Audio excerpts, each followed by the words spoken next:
Hello everyone and welcome to the fourth video in this Python tutorial series. In this video we will go over what a Python operator is and conditions you can use in Python. So the first thing we have are operators. So operators are generally used only with integers and floats. They cannot be used with strings and booleans as nothing will come out. It will give you an error. So let's just say we want to add two numbers together. We'll do x is equal to 7, so we want to add 7 plus, let's say, 3. So that will give us the answer 10 if we add them together. So now if we say print x plus y, since we added this plus over here, Python knows that it needs to add those two numbers together. So now if we just go ahead, save it, and run module, we will see the number 10 come up. So what if we want to subtract two numbers? All we do is use the minus sign. So if we just change this plus to a minus, 7 minus 3, we should get 4. So if we run the module again, we see 4 come up. Next, we have multiplication. So unlike math at school, when you're told to use an X sign for multiply, instead you have to use the star sign when you're multiplying numbers in Python, as Python does not know what X is. So if we just save this and do 7 times 3, which should come up with 21, if we run it to the terminal, we get 21. The next one we have is division. So in division, we use a slash sign. So if we just change this star to a slash, if we do 7 divided by, let's change these numbers. Let's just say 10 divided by 5. If we do this and run this module, we'll get 2.0. Okay, so we know it can do numbers that don't have decimal points at the end. But let's say if we want to do 11 divided by 5. So if we just run it again, it'll just show us the right answer again. It'll give us 2.2. Next we have modulus. Now it gets difficult and tricky. So modulus is just a percentage sign, and if we just see what that does, if we just go run module and modulus, we see the number 1 come up.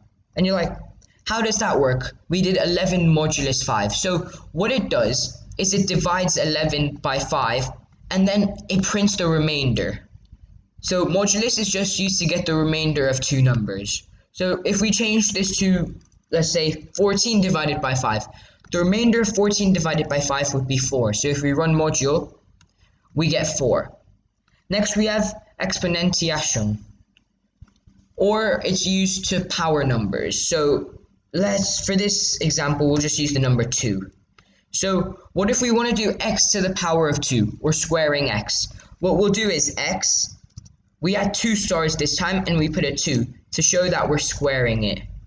So now we just save this and press run, and what do we get? 4, because 2 times 2 is 4. But what if we want to do it to the power of 3, so cubing it? We'll just change this 2 to a 3. And now if we save this again, and we press run module, this time we get 8, because 2 to the power of 3 is 8. And you can just change this for how many powers you want. So let's say you want to do x to the power of 10, or 2 to the power of 10. We'll just change this 2 to a 10, save this, and run the module again. This time we get 1024, as 2 to the power of 10 is 1024. So these operators are used only with integers and floats. Again, if you try to use them with the string, it will throw you an error. So I'll just give you an example of using it with a string. Let's say we want to try and do a string to the power of 10. I don't know how that will work. But let's just say hello and try to do that to the power of 10. If we just go and run this in the module, it gives us an error. Type error, unsupported operand, type S for power, because it doesn't recognize string to be used with power, as you wouldn't use strings, and you wouldn't try to power a string to 2 or 3 or whatever you would do. You would only do that with numbers and floats, so integers and floats, so a number. So after this, now we are going to talk about conditions. So I'll just make this a 2 again. And the first condition we have is equal equal. So what do we want to do if we want to check if two numbers are equal to each other?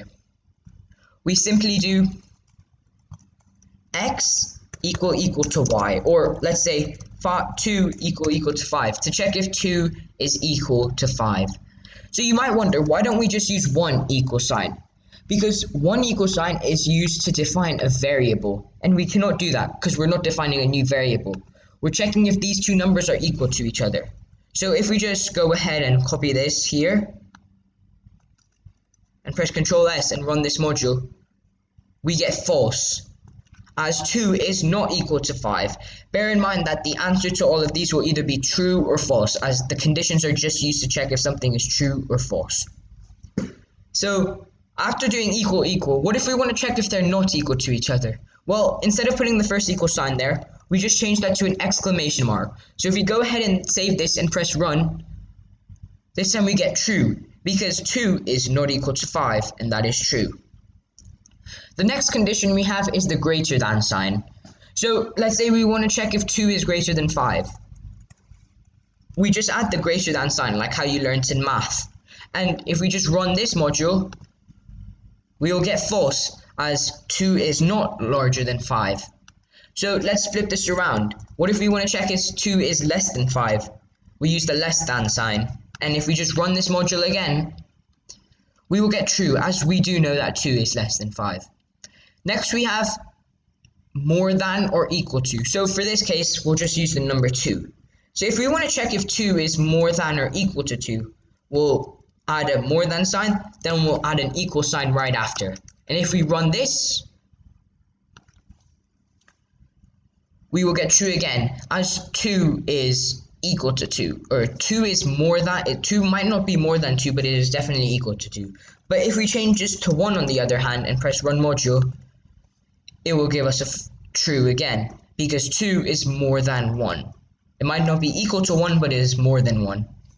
Next we have the less than or equal to. So instead of just adding this more than sign here, we change this to a less than sign. So now we're checking if 2 is less than or equal to 1. So we know that 2 is less than 1. So we're expecting a false, and that is what we get, as 2 is less than 1. But let's change this to a 2.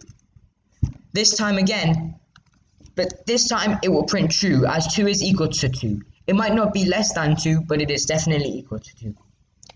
So these are the conditions that you can use, and again, they are commonly used with floats and integers. However, these conditions can also be used with strings, and when I say use with strings, these two can be used with strings. That gets a little complicated, and we might talk about that in a later video, but bear in mind that unlike the operators, you can use equal and not equal to with strings. One last thing to bear in mind is floats when using floats with operators.